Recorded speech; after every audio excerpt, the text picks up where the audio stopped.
Manners are crucial even among friends, especially regarding money. Make sure you're thorough, my mother often repeated, regardless of whether something had happened in the past. I never imagined this advice would prove so useful. My name is S. I'm a 30-year-old part-time worker, living with my 4-year-old daughter and my husband Bob, who works in an office. We rent an apartment not far from Bob's workplace, and his parents live just 2 train stops away. Because of this, Bob frequently has dinner at their house. While it may seem considerate, Bob can be careless and selfish. He often drops by his parents' place after work on a whim, not bothering to let me know, even though I'm at home preparing dinner. I've warned him many times, but nothing seems to change. But instead of apologizing, he'd make excuses like, "Mom's making meatloaf and mashed potatoes tonight." Thankfully, my father-in-law would call and ask, "Did Bob let you know he's coming over here?" This helped prevent our dinner from going to waste. While my father-in-law is considerate, my mother-in-law can be snide. She often remarks, "Bob just prefers my cooking over his wife's." Whenever he visits, she'd call to gloat, "He just feels more at ease at home, Sally. You need to create a home where your husband wants to stay."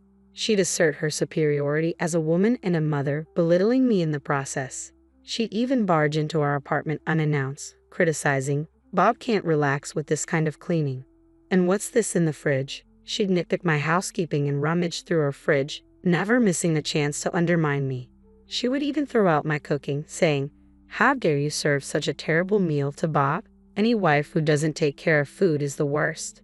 Everything you make just goes to waste." When I suggested that I could have eaten it instead of wasting it, she turned red with rage and start yelling, "You're the one wasting food." My daughter would start crying in shock, and my mother-in-law would quickly leave, not wanting to upset her. She's selfish and runs away when things get tough. I told Bob about her bullying, but he just brushed it off, saying, "You're imagining things," or "She doesn't mean any harm." I was initially attracted to his bright and sociable nature, but that feels like a distant memory now. He's just moody and dismissive, barely acknowledging our daughter when she tries to talk to him. His standing as a father has hit rock bottom. To make matters worse, the education fund we had been diligently saving for our daughter had completely vanished. A substantial amount, $40,000, had been withdrawn. It had to be Bob, who has access to the family account.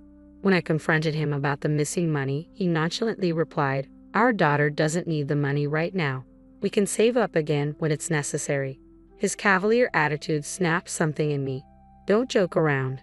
How could you just use the money we saved together like that? It's not about current need. We saved it because we don't know when we'll need it. What did you even spend it on?" "I helped out Mom. It's mostly my earnings anyway." "Got a problem with that?" "I contributed too. I saved from our budget cuts. I worked hard to manage that money." "Your contributions are just pocket change," he sneered. Our shouting match escalated, yet miraculously, our daughter remained asleep. "That's it. We're getting a divorce. I knew you were careless, but taking our child's savings without saying anything is unforgivable."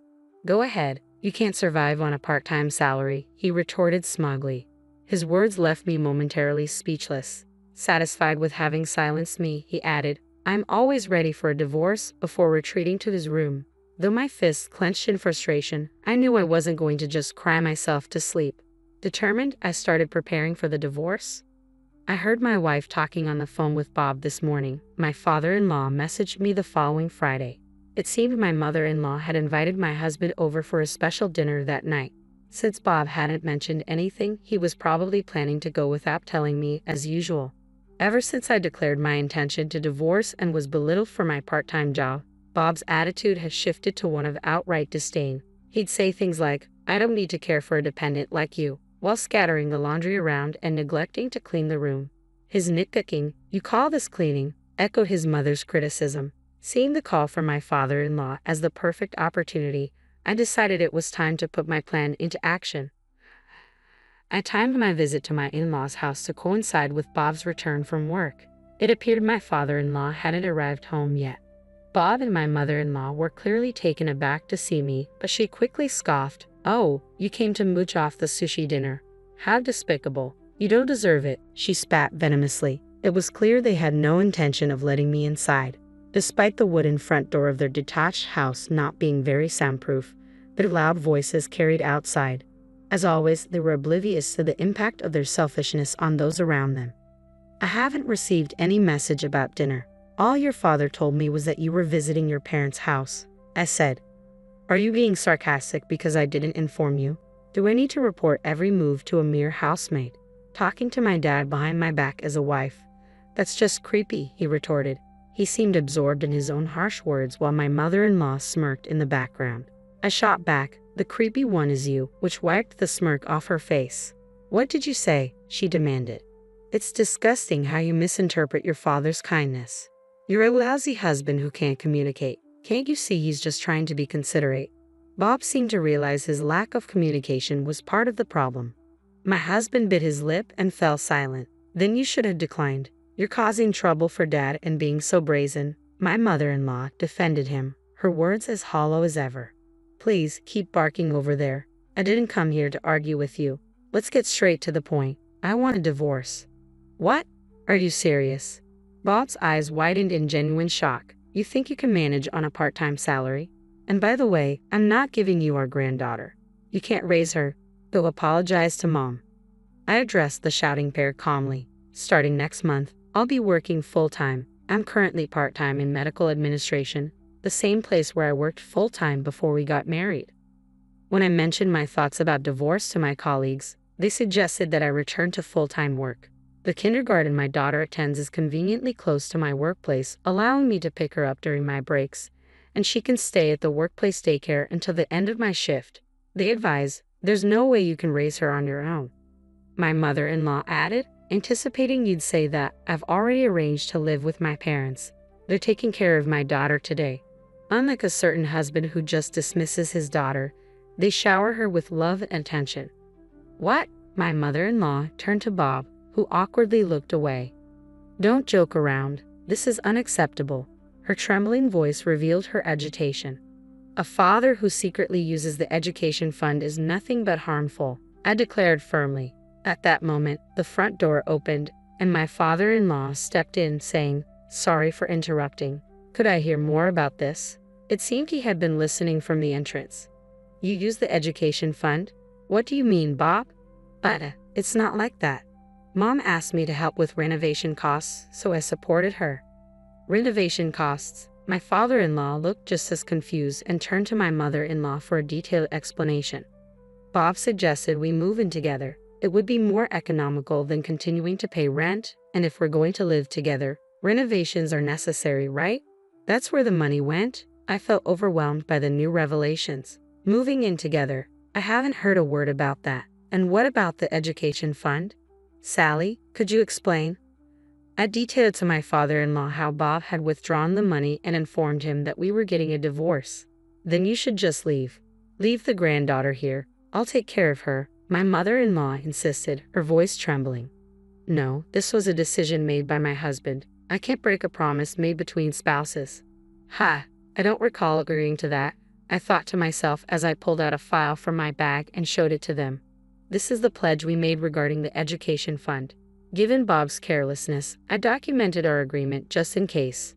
One of my mother's lessons was always to document anything related to money. Bob's signature is here, my father-in-law observed, sounding impressed. What? Why is this here? Bob's face turned pale, realizing he'd likely signed without reading. The agreement clearly stated that if the education funds were used for anything other than their intended purpose, it would result in an immediate divorce. Custody of any children involved would go to the other parent, and if he failed to comply, he would have to repay twice the amount withdrawn, granting me the right to file for divorce mediation. That's the gist of it. In this case, Bob would lose custody, and if he couldn't comply, he would owe me $80,000, giving me grounds to pursue divorce mediation. If you listen to your mother, this will turn into a dispute with an $80,000 payout. I've gathered ample evidence of your behavior and your mother's treatment of me, so you can imagine who would get custody in mediation. I gave a small, satisfied smile, and my husband let out a startled gasp. Well, my father-in-law said, clearly taken aback, for now, return the money Bob gave you. You haven't started the renovations yet, right? The money should still be there. Upon hearing this, my husband's face lit up with hope. He might have thought that recovering the education fund could make the divorce unlikely. But when my mother-in-law saw his expectant look, she turned pale and shook her head. It's gone. I've already spent it, she admitted weakly. causing everyone to gasp in shock. What? My mother-in-law trembled and fell silent. There was a bag I wanted and some clothes too. I'd only intended to borrow them, but I couldn't resist, she confessed. I was left speechless with disbelief, but my father-in-law reacted quickly. This is absurd. What were you thinking? But Bob said we could save up again for the granddaughter's education fund, so I thought it would be okay, she protested. What? You knew it was meant for our daughter's education and still spent it. How can you even claim you won't hand over the granddaughter? Who's truly despicable here? You and Bob are nothing but harmful, an awful combination of parent and child, I said, my anger reaching its peak, my voice colder than I intended. My mother-in-law could only stare in shock. I'm sorry, but I no longer want to be part of this family. I agree. They're nothing but poison to our precious granddaughter. My mother-in-law broke down in tears at his words. After that, I finalized the divorce with Bob. Thanks to the evidence of mistreatment and the pledge, the child support and property division went as I had hoped. The education fund, of which a third was from my salary, along with the alimony, totaled $50,000, which I received. My ex-husband struggled to come up with the money. My mother-in-law had to sell all the designer goods and jewelry she had bought, with the remaining amount covered by my father-in-law. Isn't it a husband's job to support his wife? Bob and his mother blamed my father-in-law, but he was furious and severed all ties with both of them. My ex-husband reached out to my mother-in-law about moving in together after he botched a project at work and was demoted with a reduced salary.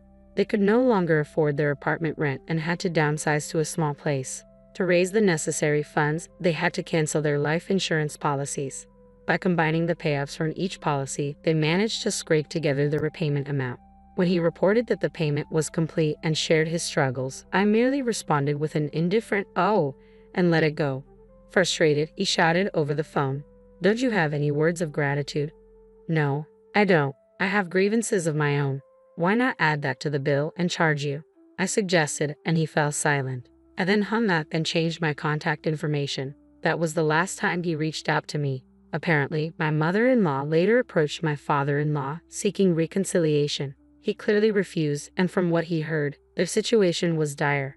Their spending habits remained unchanged, leaving their finances in chaos. Now, the once close parent-child duo spent their days arguing, blaming each other for their troubles. "He's your beloved son, isn't he?" my father-in-law said with a hint of sarcasm. My mother-in-law replied, "He's nothing but a frustrating money pit." Whether it involves parents and children or spouses, it's crucial to be clear about financial matters. Thanks to my mother's teachings, I felt reassured that I had made the right decision.